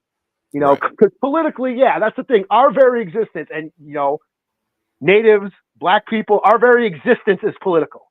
You know what I mean? It's just, you know, we are products of history. You know, our existence is just has a political perspective. You can't escape it. So you can't escape that storytelling. When, you know, that's why I said Black Panther had to address it, or they were being irresponsible. You know, that's why I feel I want to see these. It would be fun to have a Black Panther story with him just fighting, you know, regular people. But no, you got to address it. Yeah, you know, and I think they did. They had to. You know, you know, even by making Namor Hispanic, you know, making him indigenous, they addressed that too. And you know, and then you got the whole, you know, black and brown thing going on. That like you can't avoid that. Yeah. And like of course, you know, we're fighting each other, you know. Yeah, I remember that backlash. Oh, all black, you know, Wakanda Forever was just like blacks against Mexicans. Like, no, it was America pitting blacks and Mexicans against each other. And I think the movie downplayed the fact how much America should do. Because honestly, I feel like they should have played that up, that America was the real villain of that movie. Yeah, because you had the CIA, which is like America, or the English, because that's who settled America. You had that scene in France where they go to France. That's the French. And then the Spanish Armada with Namor. So those were the nations: England, France, and Spain. Those are the colonizers that came here. So it's like those three nations were in Black Panther 2, pitting the colored folks against each other. You know, I know it went over a lot of people's heads, but that's what was going on. You know. So yeah, I want to see those. I commend Marvel for at least trying to do better, but I want them to do even more better. I want them, you know, I want more. I want them to really explore these ideas. You know, I mean, they'll give anybody a damn comic nowadays, man. I mean, if they're gonna give Wasp a comic, like just try a 4-issue series with KAHHORI and just see what Negasonic Teenage Warhead. I saw that. I almost bought that. 26-issue run, you know, shit like why? Yeah. And to all my indigenous comic fans, you got to read this and buy it, or they ain't gonna make it. You know, or they ain't gonna make it because if it gets canceled because of low sales, you can't blame Marvel for that. Yeah. So I mean, because at the end of the day, they're rid of the business. Yeah. So yeah, that's what I'm saying. It's cool, but I want more. It just makes me want more, and in the end, it's disappointing because I'm not going to get any more. You know, right? Until next November. Yeah. Did you read the new Ultimates? I did. Did you? No. Oh. Does that new Hawkeye show up? Yeah. Do they get to do it? So they are. Okay. Yeah. Are you reviewing it? Yeah. Okay. I'll give this a 4 out of 5. 4 out of 5. Okay, cool. Let me hear this. How many pages we go? I'm waiting for this to come on Unlimited. It's standard. It's a standard issue. Really? It's not like a big meaty. There is like in the beginning. There's like interviews with like some of the writers and artists, and Devery Jacobs, who voiced her on the cartoon, and she was on Res Dogs and a bunch of native. She was in Blood Quantum, and she's a native. She was on Rutherford Falls. There's an interview with her, and that's the thing. It's like it's fun to talk about how important diversity is and representation is, and how important it is to the community. It's cool to talk about those things, but give us the story. Right. Give us more. I would have much rather had more comic book story than interviews talking about how important these comics are. You know, Right. so that's my thing. Like I Show don't want tell. more. Right. Yeah. So yeah, 4 out of 5. All right. So next book I'm doing. What last book? Last book I got. Like I said, I didn't go in this deep into it this week as you did, Eli. Last book I'm going to do is Ultimates number 6. Okay. And this is the book where they fight the Hulk. He's been teasing the whole time. He's just like, okay, well, Ultimate's wait, doing there's an evil, but isn't there like a Polynesian Hulk or something too? That female Hulk? Yeah, She-Hulk. Okay. Yeah. That's like a native Hulk, kind of, sort of, indigenous Hulk. Yeah. That's what I'm saying. She shows up. She got her own backstory, stuff like that. We're going to claim her. I'll claim her. Yeah. Might as well, yeah. Native Hulk. There you go. Native She-Hulk, sorry. All right. So, like I said, Hulk is like one of the main people of the Makers thing. And he's like, he's going to kill the Avengers or the Ultimates, whatever the fuck you want to call them, himself. That's the plot. So, let's get to it. So, the book starts off with, I love that. Awesome. That is a cool cover, man. Yeah. All right. So, the book starts off with, so Tony Stark, they're there at some place where, okay, we go through this door. I just got this, basically saying he hacked some kind of encryption that the council used. You know, I've been calling the Confederacy for like last 6 months. Somewhere they changed it, so now they're the council. He said he hacked the council's feed. He found out that they're holding like 6 superhumans behind this. They're holding them hostage behind this restricted area right here. So what we're gonna do, we're gonna sneak in there, get them. We might find some hand agents show up in front of them, but it's enough to take out. Matter of fact, the reason they're gonna take them out because boom, you got all of the Ultimates assembled here. This is the very first time we've seen all of them together. Oh yeah, there he is. Yeah, there's Native Hawkeye. Okay, let cool. me roll call. Do the roll call. Lady Sif, Thor, Captain America, Wasp, Ant-Man, America Chavez, She-Hulk. Y'all claiming her. Yeah. And Human Torch. Okay, his name. So this is not Johnny Storm Human Torch. This is the John Hammond Human Torch, the body that Vision eventually became later on. He's a robot. Okay. It's a thing. Yeah, I'm not gonna get into it. So but the thing Torch. is, yeah, Robot Torch. Matter of fact, I'm like, I've read all this issue. Where the hell he came from? So anyway, but everybody's there except one person, Doom, because Doom don't feel like it. He just feel like doing his own shit. So yeah, but everybody else is there. So they're just like, okay, what we're gonna do? We're gonna go through this door. We're going to get these guys out, take out a few hand things like that. We're gonna make sure, and I like this panel right here because this panel reminds you, it's beating you over the head that he is going to become Kang. Oh, yeah, Tony Stark. Tony Stark, yeah. No shit. Okay. Because he's Iron Lad. Iron Lad was Kang in the regular universe. Oh, okay. Yeah. And he's like wearing a Kang suit some kind of way. But anyway, they break through that thing. They're there. And who do they meet? And they get there. They go, Ultimates assemble. So they walk through the door and they see a big Buddha sign with Hulk and some disciples, because in this universe he's a cult leader. And Hulk just asks him, okay, Ultimates, how y'all doing? Y'all want some tea? Have a sit down. You know, they're like, tea? Like, fuck. And because Polly's a She-Hulk, she knows Banner.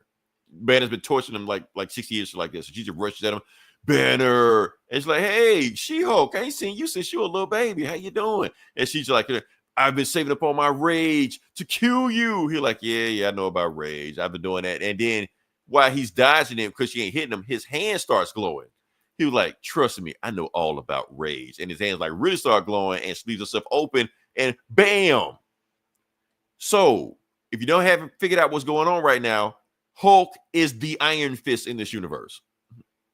Oh, yes. Okay. So that makes these in the Buddhist temple and Yeah, they're in Kunlun. When they walk through the door, they're in Kunlun right now. Okay. So, yeah. So one shots her out of there, out of the arena. One punch. Bam. She's down. And the Ultimates, and he just sits down here like, okay, so who wants some tea? And then Ultimate's like, what the fuck? So their strongest person just got sent out of the arena. They're like, oh, damn. And he's just like, and then Doom is just like, wait a minute, what the fuck y'all with? Because he sent them to Kunlun's another dimension. So their signals cut off. So Doom has no access to anybody. He's like, wait a minute, that ain't supposed to happen. Our system's supposed to like work through the entire universe. And then America's trying to go back to do the king. They're like, okay, we're not gonna win this fight. We get the fuck out of here. And she's like, the door we went through is gone. Like it's just a wall here. We're stuck here. We're in magic. And she's like, well, what was that? Was that the native Hawkeye back there doing something? No, that's America. Oh, okay. Yeah, Mexican America. And so, and yeah, he still pointed to, he's like, yeah, well, y'all please. And he like, that's okay. It's just one of him. It's 10 of us. There's no way he'll beat all of us. And he's like, oh, really? Because here's the thing. And he starts doing like his kung fu shit. He's like, look, here's the thing, y'all. If y'all would have just drunk the tea, this would have been a whole lot easier. The tea is painless, quick. It would have been over in seconds. But since you won't drink the tea, this won't be over in seconds. This won't be quick and it won't be painless. And then his disciples stand up and they have all kind of like gamma needles in front of them and they stab themselves. Oh, shit. And then they start hulking out. And now they turn into Hulk's immortal weapons. So now they're all Hulk Iron Fist. Damn. Yeah. Damn. That's and pretty Fat dope. Cobra, Fat Cobra, he was in the other Iron Fist books right now. So yeah, so all of these other guys as strong as what the Hulk used to be. And they go to, and then Doom is like, "What the fuck are they? Where are they?" So he's searching the entire universe looking for them, can't find them. He was like, "Damn." So the others like, "Ultimates assemble." No, he don't even say. He like, "Thor, get us the fuck out of here." That's what they say. Like, do some Bifrost shit and get us out of here. And then two of the immortal weapons like, "No, Thor, don't go anywhere. Stay right here. You right where we want you to be." And then they just start fighting and shit. They just start going at it, whooping ass. And Hulk does oh you can, and then bam, takes out Iron Man, and he's like, "You've officially made me angry, Stark."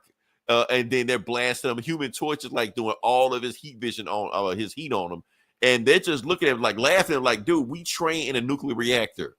You're doing nothing to us." Okay, there's Native Hawkeye. What's he saying? Shooting arrows and shit. Yeah. But what did he say? He gets a line. I can't read it. It's too small. I can't. I think it's just like my arrows aren't doing shit to this gamma kung fu martial artist, shit like that. And well, they gave him a line. Well, ain't that they nice? gave him a line, and then is fighting on Fat Cobra, Wash blasting Fat Cobra, and then and Lady Sif is the only person holding up. She's like, "Yeah, your blasts are okay. Fight a couple more thousand years and you might be on my level." She's the only one able to hold up. And Doom's just like, okay, maybe I'll find something else. So he decides. And then Iron Man is using like his iron bubble and shit, while Hulk has a fucking iron fist. And they blast each other and shit. And he just karate chops him, blasts through his bubble. And then knocks him out and shit. Like, Hulk with karate skills is not fair, man. It's just OP as fuck. He only had that against Thanos, that first fight. Like, it would have been like the Raid with superpowers and shit. Yeah. So they blasted him, and Thor just getting his shit kicked out of him because there's two of them, and Sif gets her ass kicked too. I thought she held it up. Okay, I guess she's not. And then Fat Cobra grabs Wasp and eats her. So this is actually a callback. This happened. This is how Wasp died in the old Ultimate Universe. Blob ate her. Oh, yeah. So and then Hulk just like it. In this universe, Hulk is the symbol for peace in this universe. So everybody like reads his book to learn about anger management and shit, to like to calm themselves down. And Hulk is like, it's been so long since I got my hands bloody because I've been a symbol of peace. And then bam, I wonder this is what Gandhi feels like. And it smashed the shit out of him. Yeah. And so Doom is like, okay, I'm gonna do this thing I've never done before. I'm gonna use the Immortus engine, even though they haven't figured out Immortus engine. He's like, I gotta use it, otherwise these guys are dead because this is a losing battle. And then Ant-Man's like, you ate my wife. I didn't mean to say that, but so he decides to fight Fat Cobra. Fat Cobra grabs it, fist moves it out the way, and then he's like, oh, something's happening. And that's when, bam, Wasp grows up and blasts through Fat Cobra. And now she's still alive. Fat Cobra's like in pieces and shit like that. And we're like, Janet, are you okay? And Doom's just like, okay, look, I got 7 seconds to use the Immortus engine to teleport them back, because he tracked Stark's location into another dimension. And I got 7 seconds to bring these guys back where they did again. And then like I said, that just it's like just getting the shit kicked out of him. And then Hulk picks up Stark and he's just like, I'm so glad you guys are here because once we're done with you, your cherished activities, you actually brought the people closer to us. And when we're done with you, we're gonna make it like you were a rumor or you work for us. They'll believe you work for us.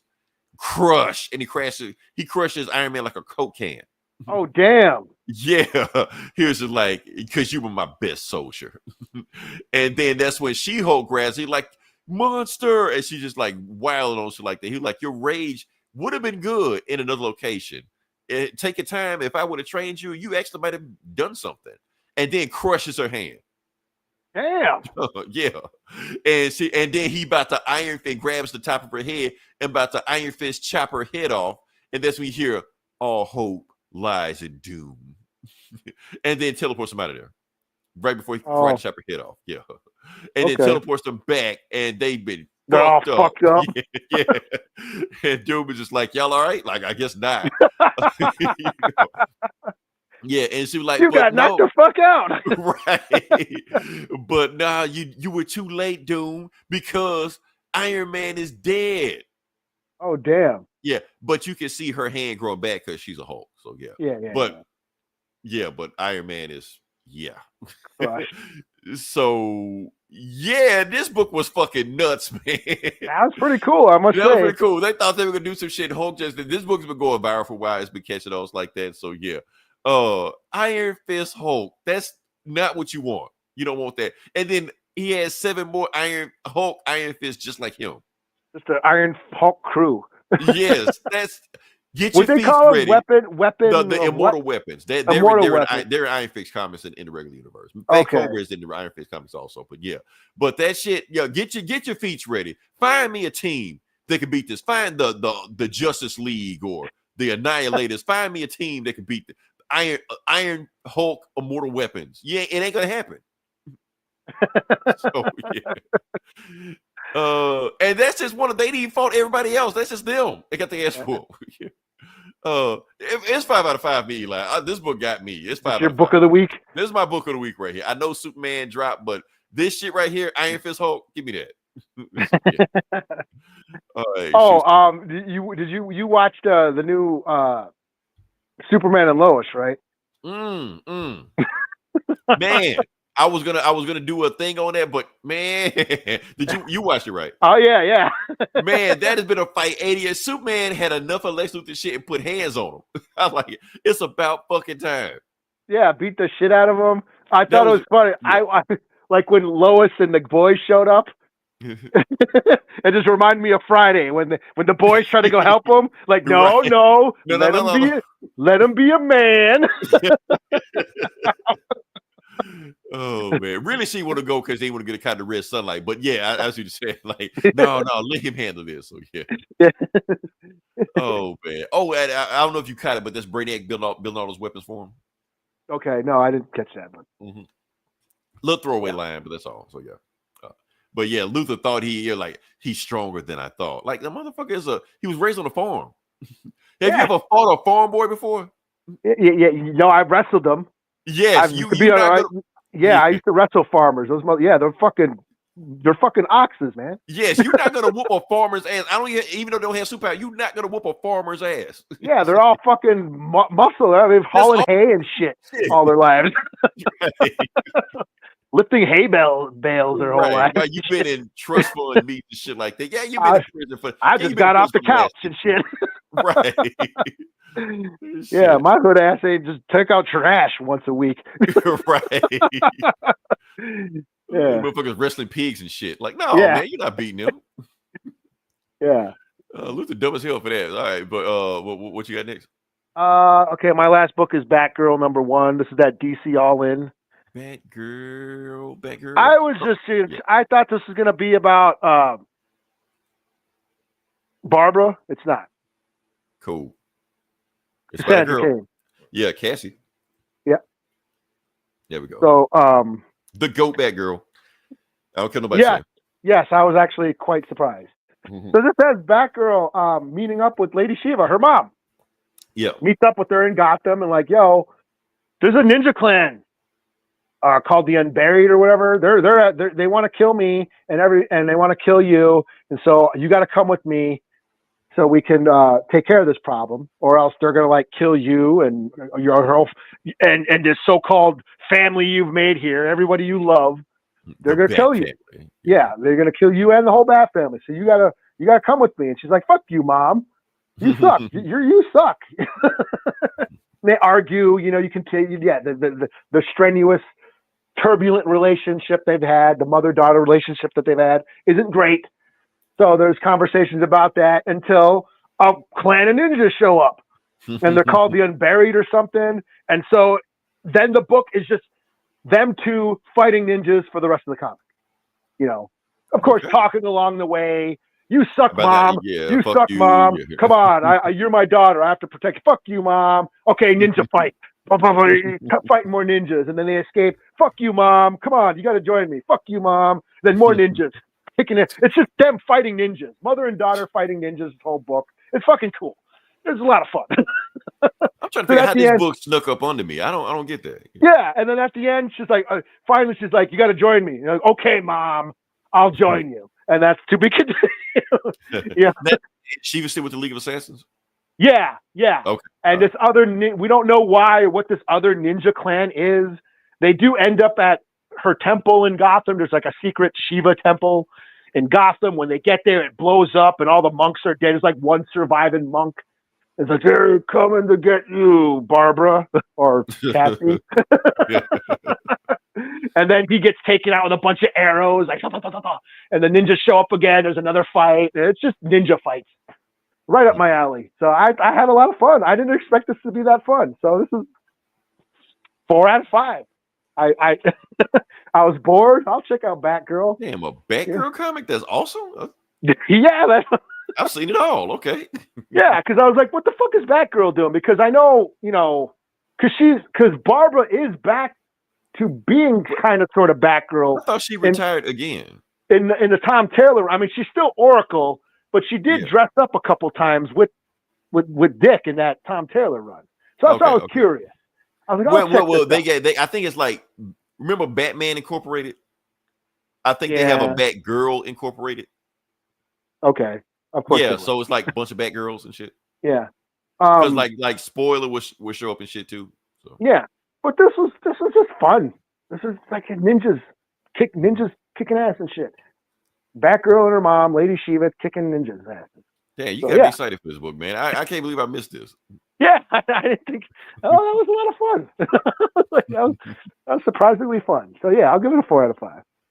Nice. Anything else we got, or no? I'm all booked out. I just read that Superman. Okay. Those are all my like books. I said, I'm booked out also. Like I said, if you listen to this long, different like, subscribe. If this is longer than 30 seconds, you have helped the algorithm. Yeah, I have no idea what we're gonna talk about next week. We'll figure it out. Something will happen. Something always happens. We'll go through it. This show went a little. Movies? It's something. I don't know. This show went a little bit longer than it normally does, though. But yeah. We had something to get out there. Okay, hold on. What we got here? Oh, this guy. Von 4L. Von for Life. Absolute Superman was fired. He's been here before. I recognize that name. Yeah, he's a regular. Welcome back. You're a regular at this point. Yeah, Superman. Is this the guy who does the voice acting or something, or was that somebody else? That was somebody else. Yeah. But yeah, Absolute Superman was fire. I like it. I'm on board with. I'm on board with the whole Absolute. Honestly, the Absolute Universe and the Ultimate Universe are beating the regular universe, right? The regular universe. With the 616 and the Earth Zero and shit. Like, really? You don't like Venom War? What the? Right. Oh shit. So, but like I said, we'll jump in with something else. So let's see what Von 4L got for. You know what? I'm sorry, Von, because I kept calling you Vono, and then I looked at it as Von 4L. You know. Oh, he's in UK. Okay, we international. Oh, wait, the Black Knight to come out. Yes, we're gonna review Black Knight when it comes out. We definitely review that. I promise you, I'll play Call of Duty next week. I'm gonna do it. Until then, this is Leroy. This is Eli. We talk to you guys next week. Same bullet time, same bullet channel. Until then, die 1,000.